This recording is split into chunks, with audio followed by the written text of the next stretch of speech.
Hey, what's good, everyone? Welcome back to another episode of Assassin 4. It's your boy Dre from PG. With me, I got my boy C-No. What's going on with you? What's going on with it, y'all? Just chilling, you know me. And I got my other boy Dave, the Dr. Esquire. Dave, what's going on with you, man?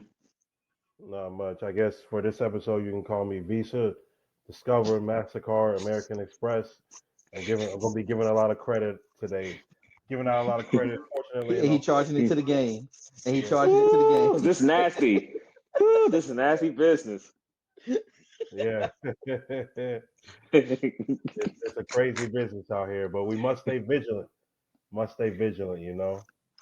I feel you, I Battle feel war is not over. I feel. Hopefully we join today by our boy BT. But yeah, man. As you know, we're going ahead and heading to the finals. We have the Oklahoma City Thunder defeating the Minnesota Timberwolves in five in the Western Conference Final, and then we have the New York Knicks falling to the Indiana Pacers in six. So before we even get to finals prediction and everything, let's talk about because kind of irony because they did a trade right before training camp, the Wolves and the Knicks. Um, let's just start with the Western Conference Final. It just seems like the Wolves were just outmatched at a point. It got ugly a lot of times in that series for Anthony Edwards and them boys. One game, Anthony even showed, and he had like two players off his bench pulling up 20 plus in that one game, and if they just had like a little bit more from him or Julius Randle, maybe things could have got a little bit more interesting. But I mean, what y'all boys thought? Like, obviously, Oklahoma City showed that their defense was legit this round. They proved it all year, but they really put it on display, guarding someone like Anthony Edwards the way they did, pretty much shutting him down. With team effort at that, it was a collective. But yeah, like what y'all saw in that series, like how what y'all seen how the Timberwolves were just outmatched. I'll go first. To me, looking at that game, it was like an all-around effort. Coaching was on point. At times, to be completely honest, at times the Thunder they were playing down a little bit. Yeah, But for the most part, it was a coaching mix match. From a player standpoint, like honestly, the Wolves were gonna get beat regardless. If you ask me, they were playing above their pay grade. They got hot at the right time. The end of season and going into the playoffs, they got hot at the exact time. Um, we knew what was gonna happen whenever they played the Warriors and Curry went down, so it was nothing really to say there. But they just cooled off at the wrong time. That's the best way to explain it. But it's the Thunder. Like the Thunder have been the best team in basketball the past 2 years. Damn the Celtics. The Thunder was just a young team last year. Now they're still a young team, but they got that experience under their boots. They got a veteran on the team that won a championship before, so he knows how to calm down the situation. And Alex Caruso. So if you ask me, it what happened was meant to happen. It happened how it was supposed to happen. Um, I didn't foresee them cooling off like how they did, but they just cooled off. Yeah, yeah. I think it came down to just defensive intensity by the OKC Thunder. I think that was just the kind of the thing that just capitalized, like you know just put Minnesota to rest basically. But I kind of look back to I think after game three, and I think this is probably something I'll talk about later when we discuss the finals matchup. But OKC sometimes, what I've seen in these series, like there's going to be at least one game where you kind of get OKC kind of off their rocker a little bit, like they're maybe not as mm, focused, they're not as maybe yeah, the on ball pressure is not the same, and you're able to get out fast breaks, create turnovers, you're able to do those things, and Minnesota was able to do all those things in Game Three. Was able to get a lot of easy buckets, open shots, and they were just hitting those shots. Game Four, was nip and tuck. I don't recall. I think Anthony Edwards had 16 that game, or was it Game Five? I yeah. forgot. Game four. Yeah, it was Game game four. Game Four, yeah. So I mean, this I think what I saw from Anthony Edwards, is him trying to find different ways to figure out how can I just get loose from Lou Dort and Caruso and Casey Wallace and all these guys at Hornets. Yeah. How can I get loose? Like maybe I should get off the ball more. Maybe I should like maybe my usage rate should go up. Maybe I should Mm.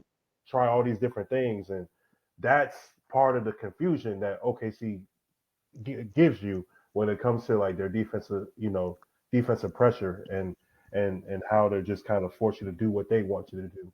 So I Right. think that's what it came down to. So when Minnesota wasn't able to win Game 4, Game 5, it was just a wrap. Right. Yeah. That Mm. this quarter showed everything. Like once Minnesota, especially like when you're down 3-1 like that, you gotta hit first. You have to hit first in order Yeah. if you want to have a chance. So they weren't able to hit first. It was over by halftime. So Yeah, they got that ass whooped. I'll it say came this. down to Game 4. If Mickey Hey, at one point, right? what day? That game was on what, Saturday? No, What was it that was on game? Monday. It was on Monday. Yeah. It Last was on Monday, yeah. Hey, but when Minnesota couldn't win Game 4, you already knew it was a wrap, bro. Even if Minnesota wins Game 4, it's probably over in 6. Yeah. 6. It's Yeah. probably over in 6, just Yeah. because And I'm OKC gonna is that good. I'm gonna But touch base on this when we talk about the finals as well. But like when OKC blitzes you, it's hard to come back from that. That shit is like an avalanche, boy. Because they'll go up by No, 20 in a heartbeat. now I can see it does have that demoralizing like Warrior Steph Curry runs when it's like it's just nonstop just scoring like the Celtics was able to do it last year. It's like they just had that type of energy where it's like yeah, it could be 46-42 in 1 minute and then next thing you know you look up and it's like 75-48 and you like hey yo what the fuck just happened and you see it in all kinds of ways like they get and like we saw against the Timberwolves, like they was plucking them. Like they was Minnesota was sloppy with the pots out there, y'all. Like I've never Oh seen my so many god. people get plucked at the top of the key like they did. Like Caruso was stealing people's money, son. Like I swore he probably He got like was a bully. he got $5 million dollar bonus for all the time he was ripping people out there. So he was stealing lunch money for real. Like that shit was getting kind of crazy. And then because of what Caruso was doing, it just got everybody else going. Like now Chet getting steals, Jalen Williams getting steals, Shea yeah, getting steals. Like yeah, that pressure just intensified when Caruso got in the game and changed the tempo of the game. So yeah. yeah, okay, You can't afford for Julius Randle and Anthony Edwards to play bad. Yeah. And right, they yeah. almost got away with it in Game 4. Julius And that Randle was was the 1 great for 7. that was the crazy thing. Like, and we had our boy in the chat, Katie. He's like, and just looked tired, and I kind of agree. Like he was trying to navigate the defense and try to score. And yes, you could say he was making the right keys. He was passing out the double teams and everything. But it's still like when you that guy, when you're an all Yeah, NBA caliber player, like you just gotta do more and find ways to score. You gotta be a little bit more aggressive. Like you shouldn't be ending a half with 4 attempts at the rim. Like you, that's crazy absence, Anthony Edwards. Like you get into that level where you about to start getting some of this criticism, which is rightly deserved. As much as we value and how much we're a fan of your work, it's like you get into the point. I know you're 23 years old, so you got time to grow and everything. But this is just how much it's expected of you now. So when you down the series and you like again, Dante DiVincenzo and Alexander both have 20-point games off the bench. yeah, Like when you how many playoff teams lose a game like that when you have two players come off the bench and scoring 20, as long as your starting lineup does what they have to do. yeah, So that game 4 was probably demoralizing than why it looked game 5 looked the way it did because when you have a close game like that with two people scoring 20 plus points off your bench and then y'all lost the game the way y'all did, sports is it's half mental Mhm. just as much as physical. So shit like that, you just like you on that bus or you on that plane right home, like damn man, like you just looking at each other like shit. Like if you don't got that motivator or your leader just looks like shit, man. I was like, man, I guess we need to just start heading looking at these flights yeah. for these flights for next Start, week. start making vacation plans. Start, hey, you know, hey, yeah, get the when the kids out of school. Yeah. Start making Exactly. plans. Start making plans. Yep. That's what happens. So Wolves offseason. So we saw what they did. They traded Carl Anthony Towns away. They brought in Julius Randle and Dante DiVincenzo. They had a rocky start to the season, but they finished up making the playoffs straight up. They was the sixth seed. They made it to another Western Conference Finals appearance, but it seems like this team has already hit its ceiling with this Julius Randle, Anthony Edwards, Dante Denver. Like, so what are the Wolves going to try to do to try to take that next step? Because they're going to need more than and elevating to another level in order to get to the championship and even win it. Sign and I, I, trade. Sign and I trade Julius Randle. really. hmm Who They you gonna need go they get need for a him? they need another slasher to go beside Ant. If you think about it, Julius Randle, he can score, but it's not consistent as you would want it to be. If you ask me, this is just me, and this is literally something that just popped in my mind. I would send him to New Orleans and get Bi. No, The beyond or with the Toronto. Raptors. Beyond Toronto. Yeah, When did he that got traded happen? on the trade deadline. Trade deadline. I do not recall that shit at all. Yeah. You thought you was gonna cook, huh? You thought you was gonna cook, huh? You thought you was gonna cook, huh? Fuck it, go get Cam Thomas. Fuck it, go get Cam Thomas. They gonna want them ones. Y'all got some ones anyway. Go get them. Uh, yeah, I mean, I say two things. I say first off, I'm sure like Rob Dillingham and Terrence Shannon Jr. They're gonna be in summer league or they're gonna be playing. They're gonna be. You got to see what you got out of those two because I Yeah, think one of those guys is gonna replace Mike Conley. I right. think one of those guys is probably gonna be Terrence Shannon Jr. since he showed up like Mhm. he got a lot of playing time, especially in the conference finals. Yeah. So I see I see what you have there, and then also like what are you gonna do? What's gonna happen with Alexander Walker? I get he's an Mhm. unrestricted free agent, right? Yeah, hmm Yeah. I believe so. So are you? I mean, are you gonna keep it? Like, are you gonna keep him? Are you gonna try to maintain him? Who if you let him walk, who are you gonna replace him with? Is it gonna be one of those young guards, or are you gonna like find somebody else in free agency? I think they need to find out what they're gonna do with that. Um, Ant needs. I would see like how this goes again now that Julius Randle and Anthony Edwards have a little bit of time under them together. So see what it looks like at least for half a season. See what it looks like. Um, and and I think even like if they're both cooking, you still need somebody else that is able to create their own shot. So if you don't have like those young guards that can step up, or you don't find somebody else in free agency, that's I like you got to find somebody that's going to be able to create their own shot, and if possible, get Rudy Gobert out of there. It's probably impossible for what Yeah, like with that based on what contract. they got him, but the guy can't make a layup, dog. Like yo, no, like nothing that he can commit to offensively as far as like post moves, bro. Like that is so like that's a clear liability on offense for them. So I mean, I think those are some of the things that you try to look like explore if you're the Minnesota Timberwolves. My 2 points would be one, I would try to enter the KD sweepstakes. I try to make some calls, see what he's looking over there. One, I feel like KD still got some good years left in him. He probably got. I'm not going to put a number on it because the way Curry, LeBron, and KD just define what regular prime year is supposed to be. Like they still producing at these late stage age in their late going into their late 30s now. So Yeah. not gonna put a cap on how many years he got until we actually see the fall off or anything. But I will try to make the see what you can get out of that. But also, and maybe you can even get this from Phoenix, unless he's a free agent. You need to upgrade your point guard position. Mike Conley, he has a good serviceable career, fringe all-star type player, but he was always consistent. You know what you're going to get out of Mike Conley from once he entered the league to he is now. But like KD, he's getting into his late 30s, and he's just not as impactful as he was in his earlier years, like when he was with Memphis and everything. So Bulls should look at And I understand they got guards like Dillingham and Shannon on the team, but I think they need to go in free agency and look to upgrade that starting point guard position because I think they just need to get younger and more athletic at that position, especially knowing like what type of league we're in right now with hyper combo guards at the attack of the point. So Hmm. at the point of attack. So I think those are 2 points I think the Minnesota Timberwolves should look into to upgrade that roster because again, and at only 23 can only get so much better. I saw earlier, and it's kind of fucking hilarious because it came from Nick Wright of all people.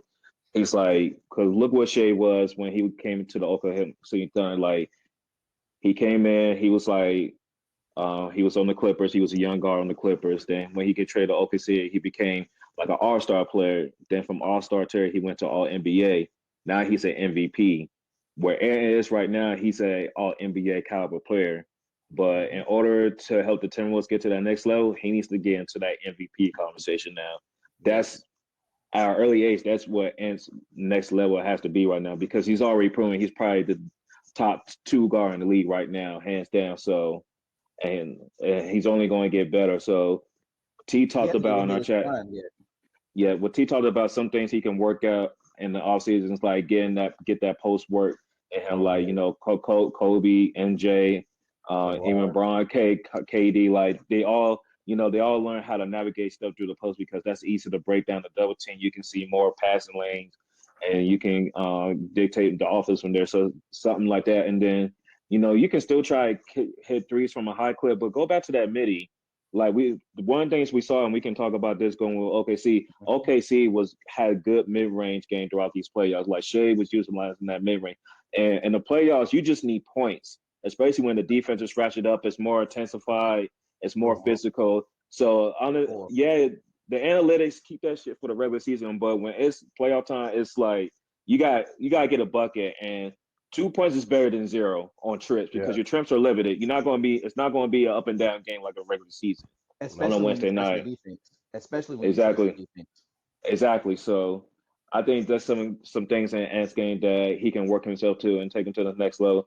Again, y'all, he's only 23 years old. So 23 years old, two Western Conference Finals appearances under his belt. The kid's going to be fine. I think if the Wolves make some good moves, I think they going to be right in the mix. Getting back to your KD point, who would you say they should make those moves? Well, move to get KD. I ain't going to lie to you. And it's only because one, how KD style play is and his age. If you can finesse him and get rid of Randall for KD, that'd be the better option than getting rid of Rudy. Yeah.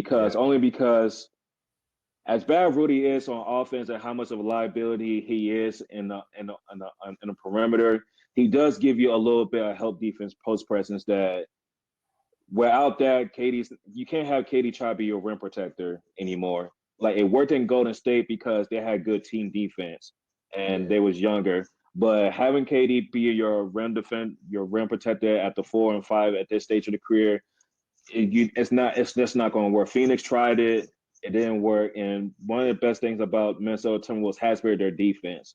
So if there's a way where I don't have to give too much up of this defense, like keeping McDaniels, keeping Rudy, keeping Nasri, who's also looking, he might be looking That's at what I was going about to bring him up. somewhere. You got to bring in the kid Alexander. So the main thing is if you can give up something without really giving up too much of your defense, then okay, cool. But I think any St. GM would still take Kevin Durant over Rudy Gobert anyway. So, but I just Hmm. saying, I rather if I want to make sure I keep my defense with just as much scoring power or even more, I try to get that Julius Randle contract off and bring KD in just because if we get rid of Rudy, who's out there that because you still got to deal with Joker, Yeah. you still got to deal with Sengun. You still got to deal with Chat and Hardenstein on OKC Thumber. If you You get rid still of got Joker, you you still got you have to you have to keep you, Nas Reed point. you still got you got to contend with Dallas with AD, Lively, and Gafford. Yeah. So it's not like 10 years ago where the five position was expendable. Like you kind of need something to kind of give you at least a little bit of anchor because you saw what happened with the Lakers. Like Yeah. they tried to finesse the league with Jackson Hayes, and the league was like, y'all got me fucked up. I They love tried that Palmer. Alex, they tried that I love Alex and Palmer. Jackson Hayes, and they found out real quick. Yeah, you better have somebody in the paint for that protection, dog. Mm-hmm. But yeah, I think the Wolves are going to be fine, man. We just gotta see what they do later in this off season. But shoot, let's talk about this Eastern Conference Finals. Talking about restoring the vibes of an old classic rivalry. We had the Indiana There's a lot of Pacers taking nasty down the New shit. York Knicks. Hey, look, this is all I'm gonna say. Do I like this team? No, I do not. No, the fuck I do not. Do I respect Halliburton's game? Yes, I do. I gotta give him respect. Yes, I do. But it's always gonna be fuck the Indiana Pacers. I just don't rock with them. Like 99% of that team is some bitch ass niggas. They some hoes. We all know this. But they some bitch ass hoes that can hoop. So that's what it is. But we had to align agendas for 1 week because I'd be damn. I want to see New York Knicks prosper after the shit they did after they beat the crippled ass Boston Celtics in six, looking like they. What did I say in the chat? Outside Patrick Beverly celebration fan edition. Cause why the fuck y'all look like the Eagles won the Super Bowl after winning Game 6 in the semis? What the fuck going on, man? Y'all can't be that desperate for prosperity to look like some damn fools, man. Cause ain't no way, bro. I just knew when they got Boston the way out there, I was like, New York going so ignorant for no reason. None. But then again, I had to join the League of Assassin, the Haliban edition. You know, we had to purify Gotham. We had to purify the city. We was not going to be denied. Batman wants to go and stop us. We had Bane handle that light work and everything. You know, Damien was on our side, so we took his son too. So you know what I'm saying? Like, yeah, it was a lot of calcium over here, a lot of milk, more than my liking, but you know, we need milk for our bones and everything. So we was just out here strong on niggas and shit, bro. We was just out here strong on niggas, bro. So we had to get that job done, man. We had to get that done. But Hey, yeah, man. look. Let's see. Everybody is seeing what I've seen for the past few years now. The nastiest shit I've seen this entire series was Reggie Miller. Reggie Miller Oh, was, oh God. Yo, he was your boy. He was your him and boy. Stan, He was your boy. him and Stan He Van was your Gundy boy. were talking big shit. He, Him and Stan Van Gundy were talking hey, big shit every game. Yo, that tweet when they said Reggie Miller, he was pointing at Halliburton like Emperor fucking Palpatine. I was I told through. that was your boy. That's your I was boy. through. Like let's stop. Like having Reggie Miller be on the call for that whole entire series was nasty work from the beginning, bro. Like, cause he wasn't even there. He wasn't even being professional. He was a whole ass fan throughout the whole series. That I've never seen such a one sided call in my goddamn life, bro. He was like, he tried to be political. It's like, oh, that was a good shot by John. He didn't give a fuck about that shit, bro. Halliburton there in between, in the out, he was like, oh, look at that, he broke that nigga off. I'm like, oh, come on, son. Yo, he showed up to game 6 in all black, said, oh yeah, we prepared for the funeral. Oh, Reggie Miller did that? Oh my God, bro. But see, that's the problem, bro. The New York Knicks gave these Bama's too much aura, bro. Because Halliburton came in all black, and here comes Bill Starr talking about, oh, he's packing up his luggage so when they come back to New York for Game 7, and then of course they get smacked, and then Halliburton was like, nah, we just here to pack y'all up. I was like, come on, come Bro, on. they was oil farming that entire series, and they got it off. They got it off. Oh man. This is your fault, Dave. I want you to know this is all your fault, bro, and How's you this know my why. fault? How's this You my know fault? why this is your fault. He didn't You do have it to his be first out time. here. You out here trying to be you want to be goddamn Sam Wilson, Captain America head ass motherfucker and shit, talking about call to arms and shit like you gotta try to call the goddamn Avengers. Yeah, the B Avengers came, nigga, and they got that ass stomped. That's what the fuck happened, man. Like, god damn, son. That was just When a you gonna fluke. learn, Dave? That When was you just a gonna fluke. learn that it That was carried just a fluke. over? It carried over. How Carried did it over, all Dave. carry over? How did it carry over? It's a whole new So series. why are they still here, Dave? Why are they still here, Dave? You gotta ask Tom Thibodeau that. You gotta ask Tom Thibodeau that shit. Not me. Not me. The nigga don't play. The nigga barely played 9 players on a baseball field, is what Kenny Smith said. until game 3, bruh. Come on, man. Look, hey, look. This is interesting though, because let me tell you guys something. I was watching Netflix the other day, Right. and the first thing that showed up was American Manhunt Osama bin Laden, and the and before I could go to anything else, a little preview clip started playing, and they show this nigga Osama coming out of where he was hiding from or whatever, and he was like walking through like this garden or whatever, and the guy that's like being interviewed, the guy that's talking is like, oh, like he's like kind of like talking about, oh shit, like this is, I think we finally like seen him, we finally got him, we finally got footage of him, we finally know where he's at, and the way that he was describing Osama, I couldn't believe, I wasn't expecting him to say this shit, but he described him as a pacer, and I was like, a pacer, interesting choice of words. Is there something that you know that I don't know? In this documentary, where was this documentary film? A pacer, and come to think, it's kind of, if you put Bin Laden and Halliburton side by side, See, come on, man. We're not there, doing. there's a little bit of resemblance. There's a little bit of resemblance. So I just I'm found at I it. just found that interesting. I just found that I'm at interesting. it. I mean, it's two bright people that took down some twin towers. So I mean, I understand. Oh, Oh God. I'm oh. sorry. I'm sorry. Please don't cancel us. We love America. I promise we do. Hey, YouTube, just let us cook, man. Just let us cook. Let us cook, I, man. I Just let us promise cook. you. But let's get to like so the New York Knicks. They traded 5 picks to get Mikal Bridges. They traded away one of the Villanova boys to get Karl Anthony Towns. Um, and Corey, you know what my favorite pastime is when a team Yep. or of scales when they lose, they always come out with the reports. They always come out with so The next day Hey, after the game ends. it's like they got a timer. It's about to be this game about to be cooked. All right, 6 a.m. on the dot. Press this send button. Apparently, there's been plenty of team meetings about Karl Anthony Towns' effort on defense. Defense. I mean, this, this is what I'm going to say. 'Cause it goes back to the Sacramento Bulls.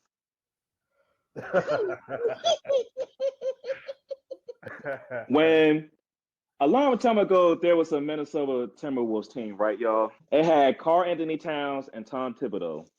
Mm-hmm. They tried to have Cat at the 5. It did not work. So let's fast forward to a few years later. You're now the coach of the New York Knicks. You traded for Karl Anthony Towns and you put him back at the 5 with Tom Thibodeau as the coach. A defensive minded player with a person that can't play defense. And your point guard is already a cone. It don't matter how electrifying he is and how great he is in the playoffs. He is in fact a cone. Hey, driver's ed shit. Drive around, So just again, go I around. ask, why did you think this combination was going to work? I asked this question. Especially whenever you knew they gave this man a nickname when he was in Minnesota and called him Kitty Cat because he was soft. That's when I this don't comes know, into man. question. Speaking Tom of, Thibodeau, because you came from a certain coach, so now I'm just trying to see how that always shit happened. Because ain't no fucking way y'all have all this experience, but y'all always come back to doing the same shit y'all been doing that be effing y'all up. Ain't no speaking of, fucking way. Teague said it. Teague said Tibbs don't be coaching. He just let players get off. He said they be watching tape and the only thing he say is damn, damn, he got you. Damn. Teague said it. Yeah. Nah, like when I post that tweet in the chat earlier when someone was say, yeah, Nick's offense is so go get a bucket cut. Go cook him, cuz. And their defense was, you gonna let them do you like that? That's Tibbs. Run for the next, like you even put like Sonya Lee in front of OJ and he couldn't like do anything. Like he was just as productive in that game 7 on one leg. Like you gave up 5 picks for Mikal Bridges, and he did all right, but again, Rudy has more accolades than Mikal Bridges, and y'all gave up at least 5 picks for Rudy. Y'all gave it the same amount of picks just so y'all can try to win with the power of friendship, like y'all fucking anime and shit. Like I don't know what. Mm. Like I'm just trying, but on a. Keep going. I'm just going. I'm gonna be real because, and I want y'all to hear me out because I don't want to add Steph in this category per se, even though you could. Okay, you can kind of but the small guard being led, but championship teams led by the small guard. It's not too many of those.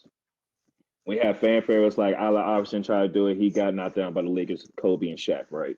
So you can add Steph and then Isaiah Thomas, but outside of that, like the small guard leading a team to a championship is just so rare. The reason Especially why he it doesn't. worked for the reason why it worked for Zeke is you have to look at the makeup of that team regardless. Okay, Yeah, yeah. he was a small guard, but everybody else was like, "No, we're gonna knock you the fuck out." Basically, That's pretty much what it was. And they ran through the league and they scared the entire league. They got those 2 rings, and that's when Mike had to step up. Mm-hmm.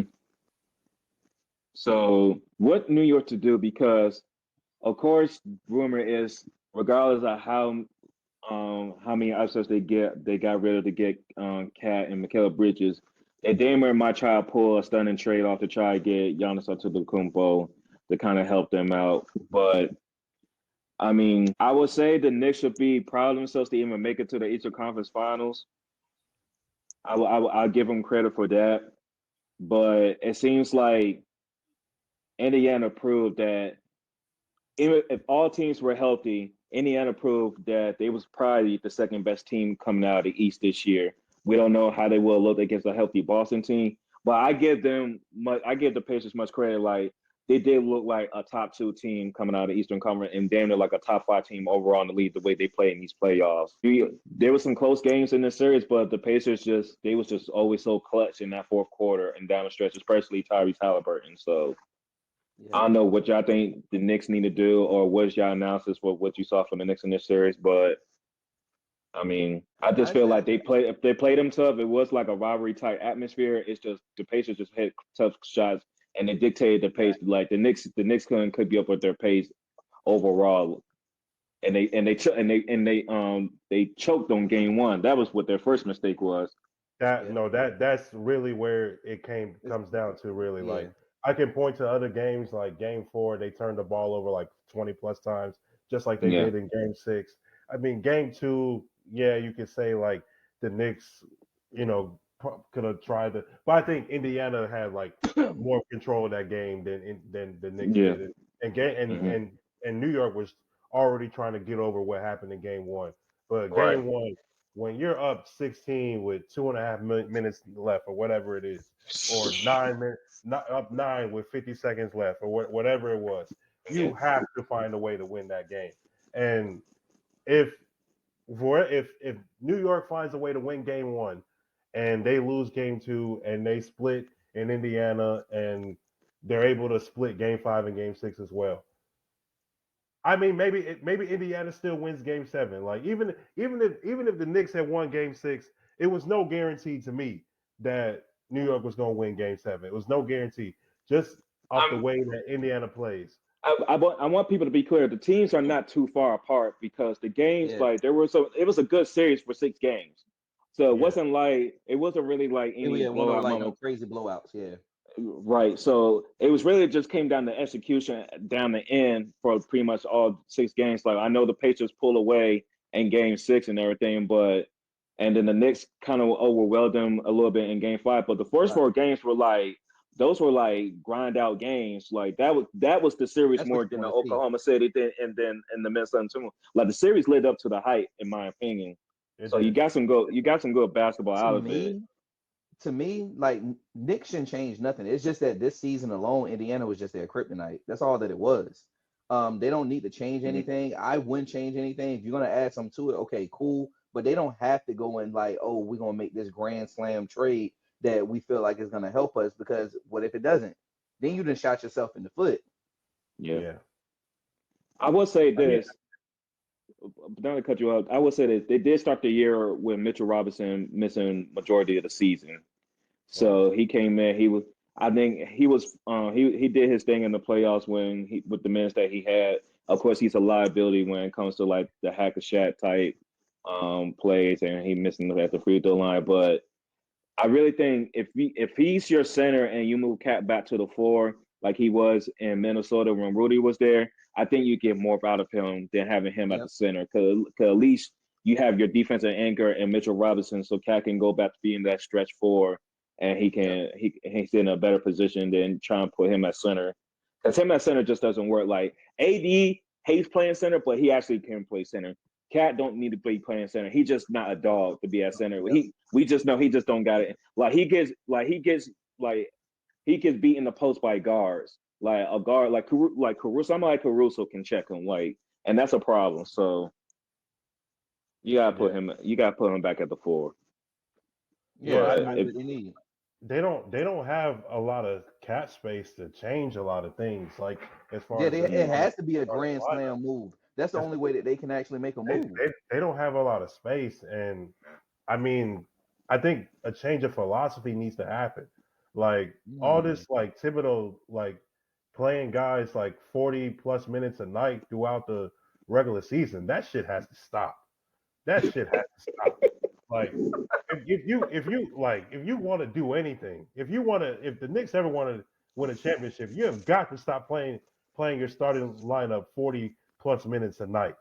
Like Exactly. you have to, like use your bench. And then the crazy thing is, all their free agents, like whether restricted or unrestricted, they're all like seven. Oh, they have they're all bench players. And the four, like Shamit, Wright, Achua, and Payne, like the ones that actually got minutes, are all unrestricted, so they can all leave. Like, so mm, what are you gonna do with that bench? And you have to use that bench because Mikal Bridges, like, yeah, Mikal Bridges hasn't missed a game, but we saw during the season that he was tired of playing 40 plus minutes a night. Yeah. Like, and I'm my sure man was he, crying for help. My man was crying for help. He was like, "Hey, dog, you need to chill."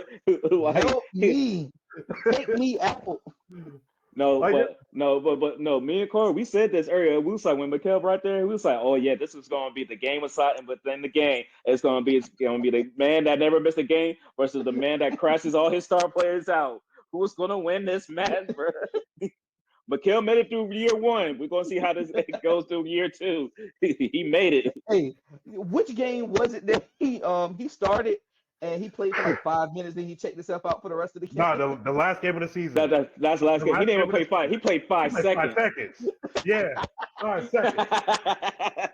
And I was like, oh man, y'all wild for that. He Y'all got wild. in. He got in, fouled, Foul the set his niggas happy and yes left. down. 5 minutes. Why risk it? 5 seconds, man. Why risk it? He fouled a We nigga don't and need just this. jogged right to the bench. That was the happiest I've ever seen Bridges, dog. I already know them players. They gonna throw a party.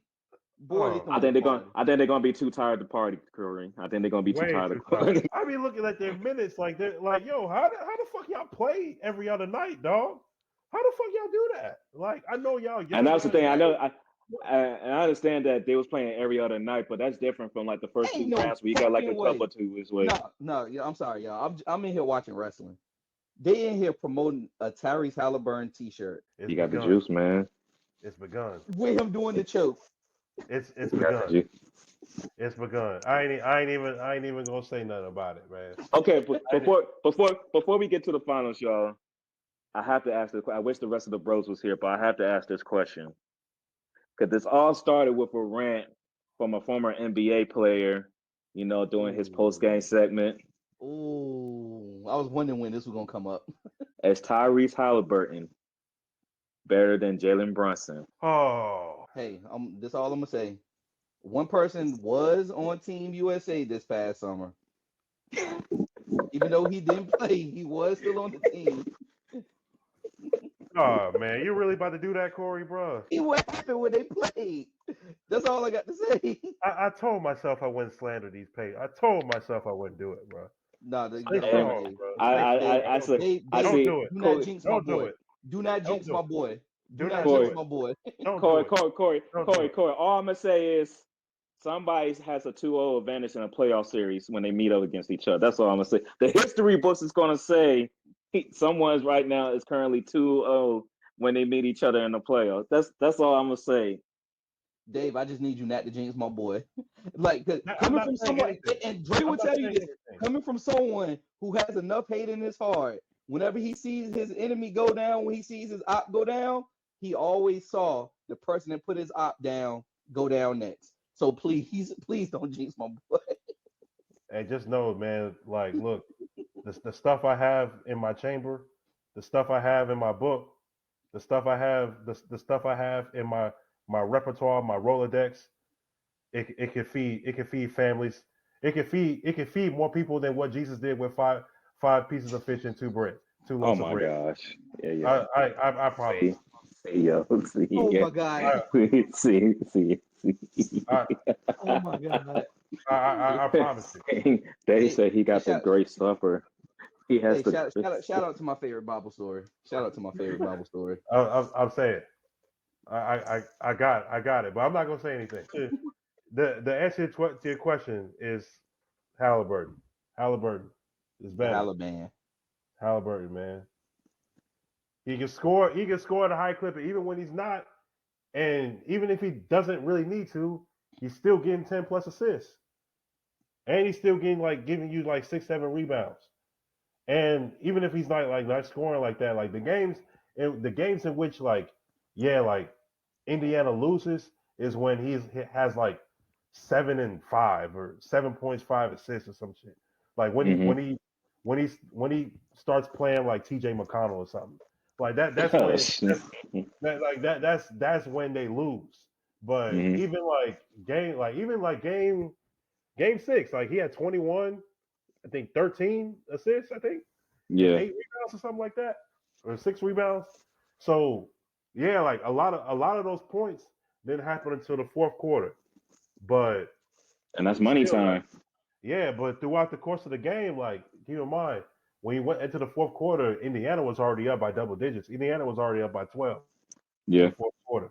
So at that point, I think he already was close to 10 assists, already had 10 assists, and I think he was somewhere around like 10 points going into the fourth quarter. So they were he dominating the game. So like he doesn't really need to score as much, especially if other guys are are hitting shots, because Yeah. everybody in that rotation, everybody in the Pacers rotation can hit shots. I didn't know Thomas Bryant could hit shots like that.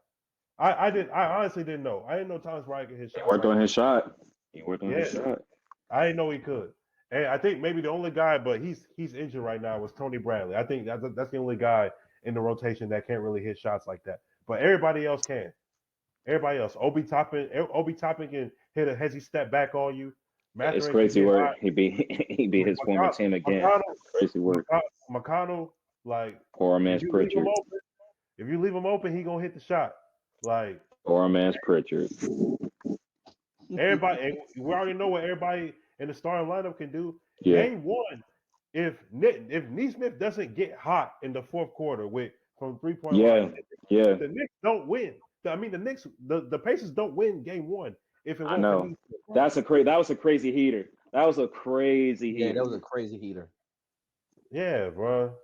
And the way Charles Barkley described it is like you lead, like he get an open shot, boom, like he get another one, boom, and then all of a sudden he on a roll, and now instead of figuring out how to guard him, you just trying to put the fire out. You just Yeah. trying to put the fire out, and it's too late. hmm So I mean, everybody in that starting lineup, like Turner, Siakam, like, they get all his shots. They done turned Siakam into a fake ass wide receiver. The way they like all them outlet passes that he be having, like, I don't know if he's cherry Hey, picking or not. hey, Dave. Like, what's your beef with Siakam, man? He gave you a Look, I'm ring, not bro. gonna say anything about it. I'm not gonna say anything Okay. about it. I'm not gonna say anything What, about it. bro? No, I'm not gonna What? say anything about it. I asked because at first I was like, Halle Band should have got Eastern Conference player, and then it was like, Siakam got 30 plus points like 4 times. I was like, okay, that's kind of valid. But then I It went makes back. I was like, but I was like, Halliburton second in points, and then he's won in the series and everything damn else. And I'm like, damn, two and a whole bunch of ones versus one versus I don't know what the fuck that man got. I don't know, man. It was a funny moment. It reminded me of the All Star Celebrity Game with Drewski and, Yeah, and yeah. and oh boy, they was they was in the chat. We was like, hey yo, who? I was like, hey yo, who won Eastern Conference play? He's like that African. Yeah, 43. yeah, the guy that was number 43. Yeah, he. I was like, Dave hating on an African is wow, bruh. Yeah, bro. Wow. It's just like that, man. It's just like that. But It's just look, like shoot, since we're on the pages, man, look, the next matchup, the champ finals, 4 games away, they're going against the heavily favored Oklahoma City Thunder. For all you casuals out there that's complaining because it's not LeBron, Luka, and the Lakers, or the Celtics, or like the Yeah, Rockets, or yeah. that, let me tell y'all something real quick. This series could be going down 5, real talk, maybe even 6. I hope it goes 7. Nah. But we watching two teams that's probably playing that played the best basketball in these playoffs. Mm-hmm. And not Mhm. only do they have a good starting 5, they also have a really good bench too. So they're not a team like New York that can only go 7 deep. They're not, and the way that their rosters are constructed, they could play in different styles. They could play traditional ball, 2 bigs, perimeter, or they could go play small ball. It's a lot of combination mismatches, and I can't wait to see what the coaches got dialed up because what I find interesting is about the Indiana Pacers, their route. And I know even Dame played like a game and a half before he went down with his injury. The Pacers have always played teams that have scoring guards at the point of attack. You had Dame, then the next series you go into Garland, Donovan Mitchell, and then you go into Jalen Brunson. So I'm not saying all those teams are like Oklahoma City. It's just like you kind of used to this kind of how you're going to have to defend this type of style team where that point of attack is coming straight from the point guard or the person that has the ball the majority of the time in his hands. So I kind of find it interesting. That was kind of the route that Indiana Pacers are taking to try to win their first championship. But I just want to know what y'all thoughts, what y'all think, like what y'all think Oklahoma City is going to do to kind of contain Halliburton's production because, like Dave alluded to, it's not that Halliburton is dangerous with his scoring. Sometimes it's just he gets the offense going. He Yeah. gets the offense It's with his the passing.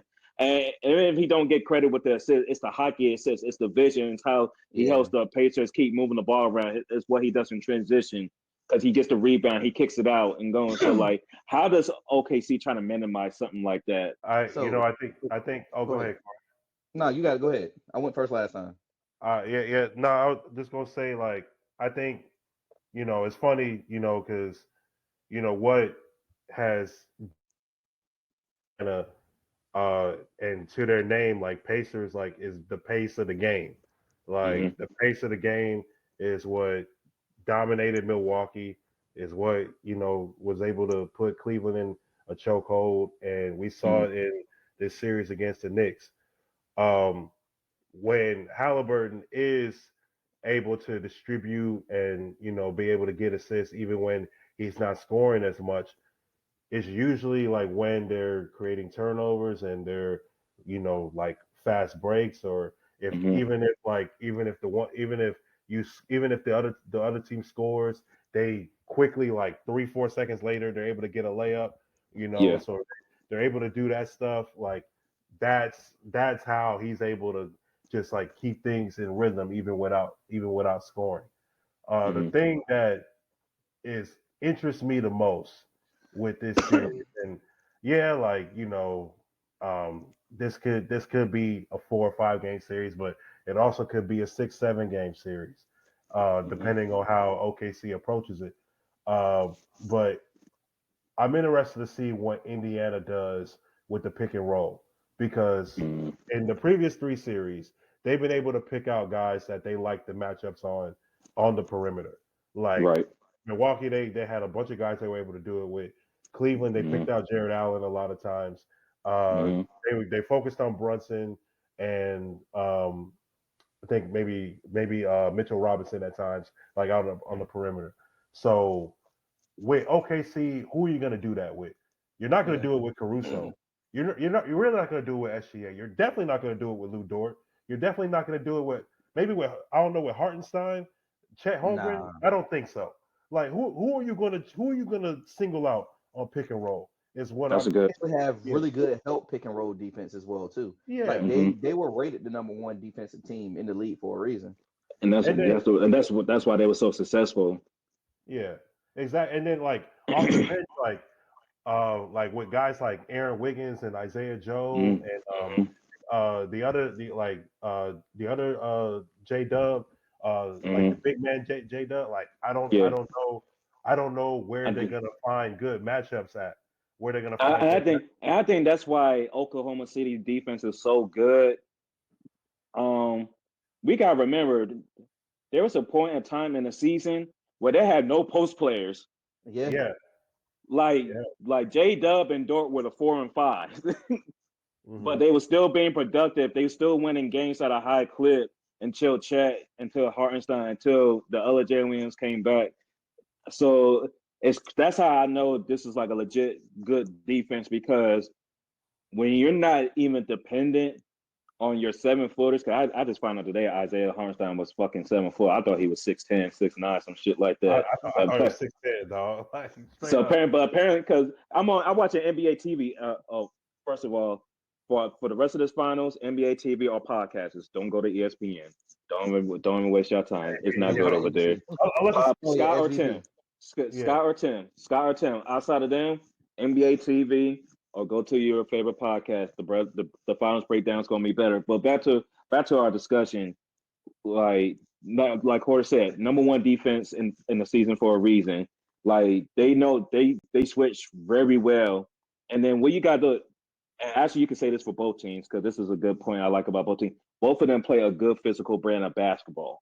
Yeah. Mhm. So one thing I'm actually going to be interesting to see is how the rest is going to call this series, because Yeah. both teams were the two teams that the other teams were criticizing. Like they really be hacking us out there. They be fouling. They do all this crazy stuff. And yeah, there's some hacking going on in the playoffs, but I see it from all different teams. But I just see those the Thunder and the Pacers. They was willing to go that extra mile to be more physical. Like they was going they was going to make the ref make that choice to blow the whistle and see what type of game they was going to be calling. But um, yeah, Dave, The back to thing you. You about it made a with good point about that pick and roll. the Guess thing I about it with guess yeah. OKC is that they're so deep. Like pause. That's They so run like crazy. they run I'm like sorry. 15 players deep, man.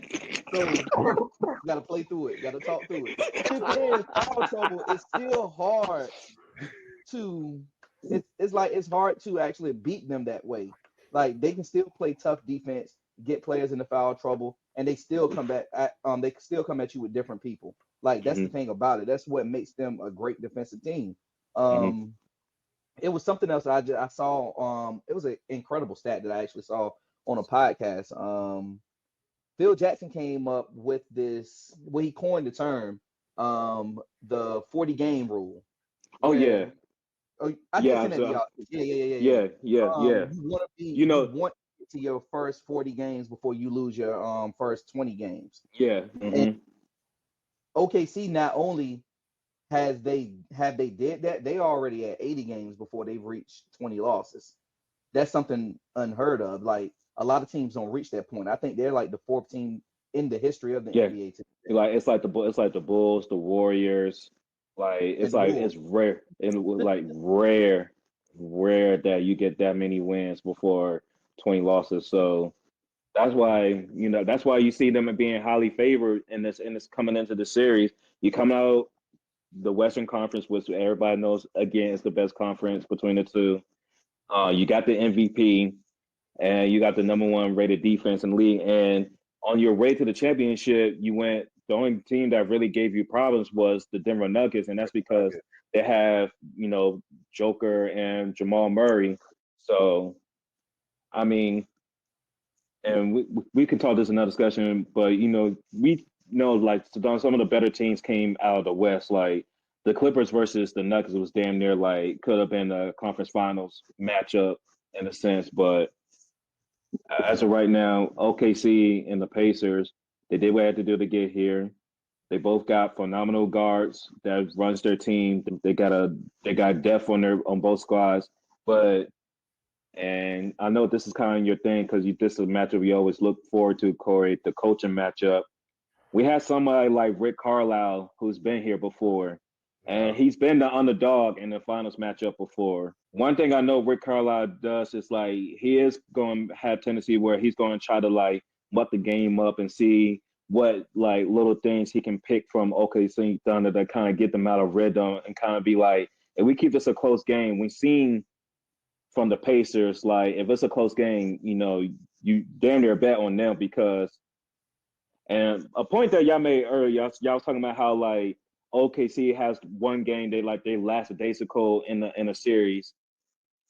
They really can't afford to do that because the Pacers like the one team we've seen this playoffs where if they down 15, they down 20, the game's not over yet. You really gotta go 0-0-0 to them. And even if they're up 9 with 30 seconds left, the game is still not over yet. Like Halliburton has had a clutch moment every series so far. So that's one game. And then you compound that with a lackadaisical OKC game. That's possible 2 games that you're losing right there if OKC is not on point. So they have to be careful with that because Indiana, it's not. I don't think Indiana is going to be like a team that it's going to be a cakewalk. And we saw with Mark Dagnall in the Nuggets series. I mean, that game 1, there were some questionable adjustments. I think in game 1, or game 3. So Rick Carlisle is a phenomenal coach. I mean, like the team that he won the team that he won a championship with. Yeah, although like those guys were, a lot of those guys were veterans and had a lot of time in the league. The philosophy is the philosophy. I feel like Indiana's good enough. Like there's going to be one game in which they're just going to go crazy. Like I feel like to me that's probably going to be either game 3 or game 4. Like they're just going to go crazy. OKC, the thing about this matchup, I look at it, with Chet and Hartenstein versus Indiana's front court, Turner and Siakam. Who's going to play better? Who's going to play better between like those duos, and then the backcourts for both teams like Nemhart and Halliburton along like against SGA, Lou Dort, Jalen Williams, and then Neesmith. I just find it hard to believe that SGA and Lou Dort are going to let Andrew Nemhart just like lock them up. I just find it hard to believe. I think that's where it kind of gets interesting because I just hearing you like rattle the names off and everything, like these teams are almost damn near identical on like play style and like what kind of players do for their team. I think the only difference is it's like SGA is that attacking point guard that can kind of give you a triple double because he's going to make sure he still gets his assist. He's still going to rebound the ball at a high rate.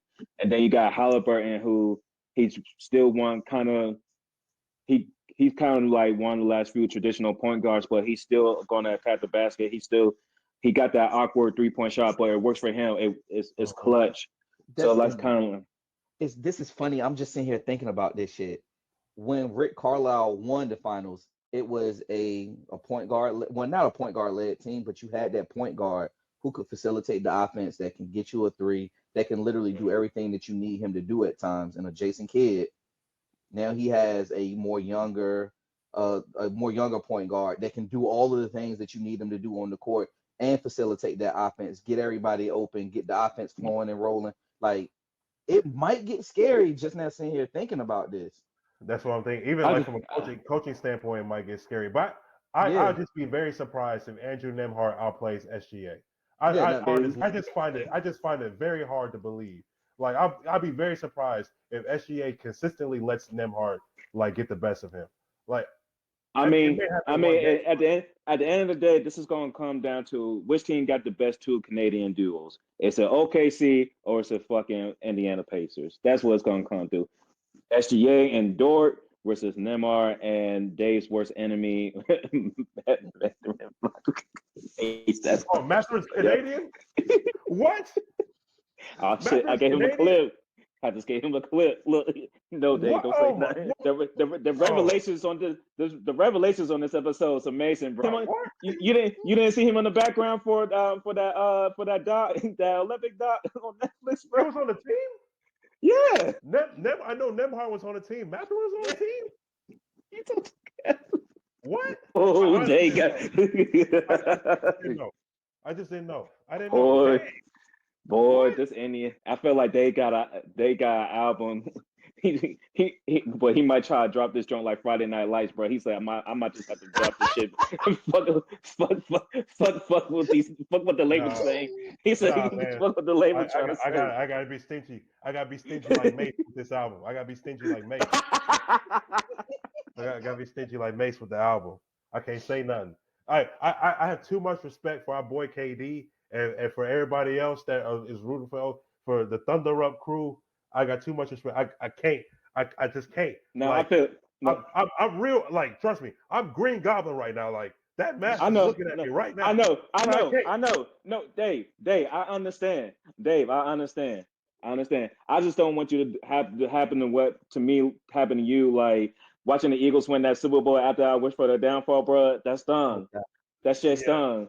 I don't want to see because I can only imagine the world we're gonna live in with you watching Halliburton hold the trophy. I don't even want to talk that way. That'd be a nastiness like how I had to when I had to witness 2009.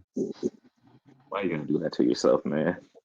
That's why I couldn't even name it. I just had to say the year. Don't even Oh go. yeah. Don't. We know. Oh, We know. I was like, hold on. Okay, yeah. Okay, yeah. Yeah, All we don't got. We don't got to go there. We don't got to go right. there. We don't All got right. to go there. We don't got to Yeah. go there. But to main back. But I'm trying to get this point. X factors. I think Siakam is going to have to be real aggressive this series because I think they're actually going to try to negate him because they know they get most of the buckets out of him from the half court sets. Like that's their player, their go-to player for the half court sets and everything. So it'd be interesting to see who they start on him and how they guard Siakam. Do they try to pretty much use the same type of play style like they did with Anthony Edwards in the last series? And are they going to use that strategy for Tyler Hertenberg just so like it just make it hard for him even to get a pass off? Like they just going to try like lock him up. So Mm-hmm. like I really think it's going to be like some interesting defensive matchups on both sides because both do hunt out of the pick and roll. But like I say, both teams they got players that you're not just going to just switch off and just say, oh, like what was that what was that series between the Cavs and the Heat when Garland and Oh Hero was yeah, going at each Tyler other. Hero. It's like Yeah. he said, yeah, we just know which player to go to. We know who a liability like Hero, Yeah. and then Hero coming back. It's like, boy, who you talking about? I was like, Switch. oh god, not He two just said two switch cones the pick and rolls. Switch the two pick and two rolls cones on talking Tyler to Hero. each other about who more of a cone was crazy work. I was like, this is crazy That was discussions going crazy. on. I was like, Darius Garland, you're one to talk, man. You're one to talk. And then the next series is you. It's your turn. You know, I saw that play from a mile away. But the X factor for me is actually, the bench. Is Okay. okay, like OKC, like Caruso, Kason Wallace, Isaiah Joe, Aaron Wiggins. Who else? I remember light skinned Jay Will and whoever else. Like Duke five. They go Dennis. yeah, five. Yeah, five. Wait, who's that? Yeah, but they go 5-6 deep, right? They go five Yeah. six deep in a bench. And the same thing with Indiana, right? Like I said before, everybody in the Indiana rotation can light you up, bro. Even fucking Ben Shepherd can light you up. TJ Yeah. McConnell be dipping and Poor man's swerving. Pritchard. Like he be dipping and swerving. Like I saw a whole bunch with against the nigga. Even against the Cavs too. Ben Mathurin, like when he struggled a lot, especially in the conference finals. But You know, He just he got gets that. He old. just got that Lance Stevenson shit going, bro. He just there to agitate motherfuckers, man. Yeah. Like Man, he's such man, a ass nigga, bro. Like he's so ugly. Son. he's a YN, man. What more do you expect? Man? He does some shit every series, bro. I'm like, son, he just, oh god, bro. Just He's a YN, and then I respect like Obi Toppin can hit shots like yeah, Thomas Bryant give you good minutes, mm. like so like guys like that. So, yeah, I mean, who's gonna play better? Who's gonna play better throughout the series? And I mean, you might have a game where fucking Isaiah Joe just lights it up like Yeah. from three, but you also may have a game I do where for one. I don't know, like, we had game they were calling Thomas Bryant game 6 TB. You might have a game with one of the Chill the best players fuck on out, the yeah. man. Ain't no Yeah. fucking way, bro.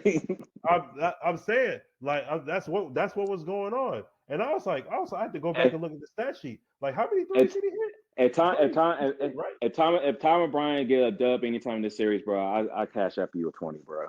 On my mama, on mothers. If Thomas Bryant get a 20 piece, bro, I cash up you 20, bro, off the strength, on my mother, on mothers, son, on mothers, because ain't no fucking way we talking this shit, Yo, man. I was gonna say Thomas we got Bryant, Ben Shepherd, yes, McConnell, I can see a 20 piece, but Thomas Bryant, man, nah, bro. hey, If you Oklahoma City as the best defensive team in the NBA, if you letting Thomas Bryant get a 20 piece off the bench, bro, ain't something's no, Not, wrong. no not gonna Something's wrong. happen. And it comes down to my X factor.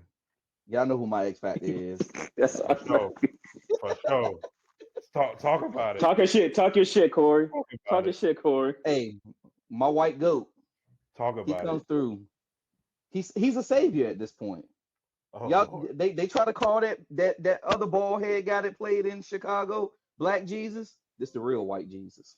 Oh my gosh, no, Corey. I can't Oh, believe this. He went to North Carolina. God damn it! What the fuck are you doing? Nah, this your North Carolina native. This your North Carolina native, Dave. This your North Carolina native, Dave. I want you to remember this shit. I want you. let Oh, me cook. T and BT was here to see this shit. T and Let BT me was here cook. to see this shit. Ain't no, ain't no. Get out the kid. You the sous chef. Get the fuck out of here, man. Nah, man, move over, bruh.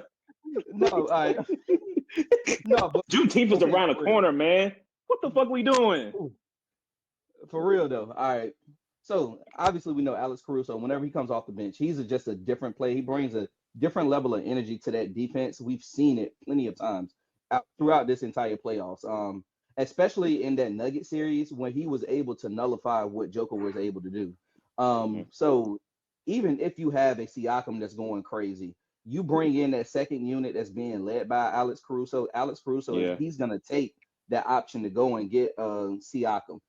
He's yeah, gonna stick with him. He's gonna pester him. He's gonna definitely foul him. So I'm not even thinking of anything else. Alex Caruso might be one of the top five best defensive guards in the league right now. hmm That's whether if it's regular season, playoffs, whatever it may be. It's yeah. just how it reminds me of Matthew Dellavedova back when Okay. back Mhm. when And he was on with the the Cavs. cast. Yeah. So Yeah. you Yeah. can stick Okay. him with the person that's going crazy. But the difference is with him, he's able to go almost 1 through 5, whereas Delhi was only able to stick with one. Mhm. hmm So that's the point that I like to take from that. That's the reason why he's my X factor is seeing where the assignment goes for him. If he's able to stick with a Siakam, if he's able to stick with a TJ McConnell, do you get him in early if you see Halliburton going crazy? It's Yeah. it's gonna come down to coaching, but also like how Dave said, the bench, but more specifically, Alex Caruso. If you ask me, yes, SGA has been the best player on the court, on the floor, plenty of nights, plenty of times, but he does not get to that point if you don't have Alex Caruso there playing defense like how he has this entire playoff. Respect. Well, look, y'all. Hey, man, this has been a hilarious ass episode. I don't think we need to do any predictions. It seems from everyone here, especially from our homies in the chat and everything, this is going to be a pro OKC. We want to see them to win the title. Everybody has different reasons and different agendas of why they want OKC to win, but for the sake of argument, we just going to say, look, we don't give a damn. It's in 4, 5, 6, or 7. We just rooting for OKC to get there first. Well, we know because of franchise movement and everything, technically this be the second, but to me, this will be OKC's dead to rights first championship for that city, for that organization. So I really hope to see them win. I think they deserve it. When you have a season like they do, you want to see it capitalized with a victory with hosting the Larry O'Brien Trophy. So I hope they get it done. We're going to see if one more agenda thrives or one more agenda fails. So it's going to be another interesting week, and can't wait to come back next episode so we can break down these finals and see what's the NBA going to be going into the next season. But that's all I got for our folks today, fellas. Any last comments before we log off this joint? Yeah, go ahead, Corey. What you got? So I know that we talked so much about the Pacers being the Halliburton and everything, but we forgot another terror organization that's out. Shices is gonna run wild, Oh and shit, man. we're gonna take it home.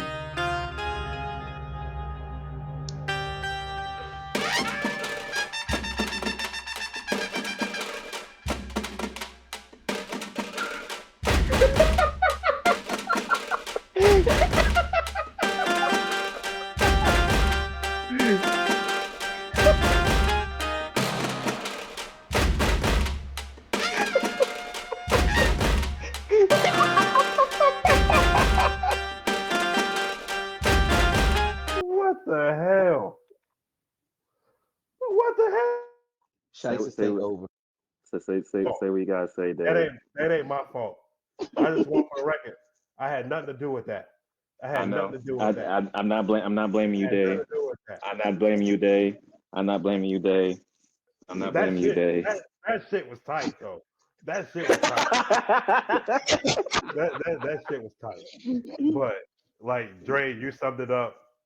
Hey, you know it is what it is when it comes to the NBA Finals. But I want to give some analysis on another finals that's about to happen too, the Stanley Cup Finals. And I know y'all don't want to talk about this because the Florida Panthers sent both of y'all teams home, but there's a reason. We didn't even play the Panthers. Yeah, we We beat played them. her. Oh, my Beat bad, us. my bad, my bad, my bad, my bad, my bad, my bad, See, you try to give us a straight for no reason. Ain't this my type bad, of my bitch? bad, my bad, my bad, my bad. That's my fault.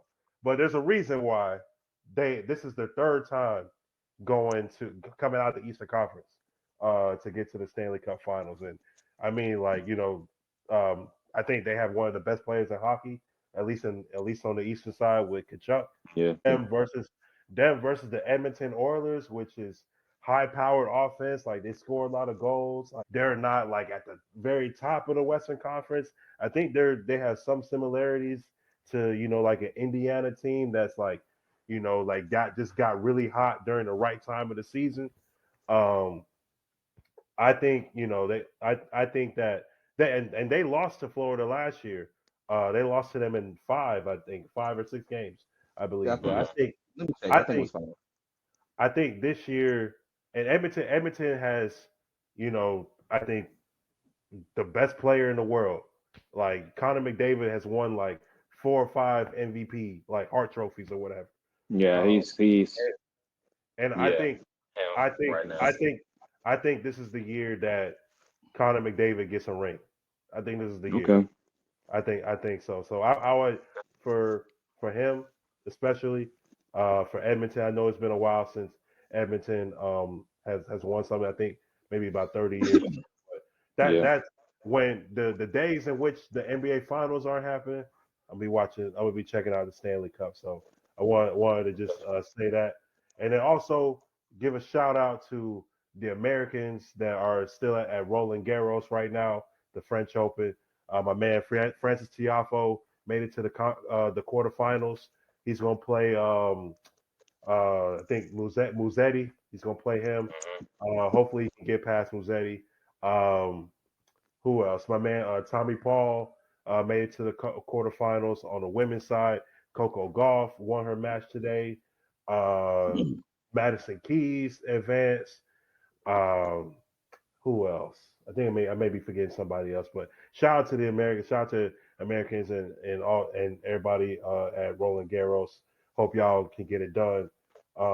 But yeah, man, that's what I wanted to say. So shout out to everybody that's watching. We appreciate everybody listening and watching us. We we appreciate all the views and all the engagement that we've been getting. Make sure that Hmm. you hit that subscribe button, hit that follow button if you're listening on one of our one of the podcast streaming platforms. We're everywhere, we're anywhere and anywhere. So that Yes, slogan hasn't sir. changed. It's still Samson 4. You can follow us on Instagram, Facebook, X, and make sure you're keeping up with us on all the various platforms that we're on as well, like with YouTube and Spotify, Apple Podcasts, iHeartRadio, all that good stuff. So yeah, more content is on the way. Depending on how the NBA Finals goes, there will be a rant corner. There will be a rant corner. Um, I think we just gonna have content regardless how this joint going to shake. I, So there, just there, be there will just there be on will the be lookout for that. there will be content, but yeah, but we all know that job that needs to get done. So but yeah, there'll be more content that's on the way. So yeah, man, we appreciate everybody rocking with us. Continue to rock with us, and yeah, make sure you stay locked in with Sads and Four. Yes, sir. Well, with that, yo, it's my guys on this joint. My boy C Note. Then we got D, Dr. Esquire Day. Shout out to our bros, Brad, BT, and T. We holding it down for our bros tonight. It's your boy Dre from PG. We see y'all after the finals. This is Assassin 4. We out.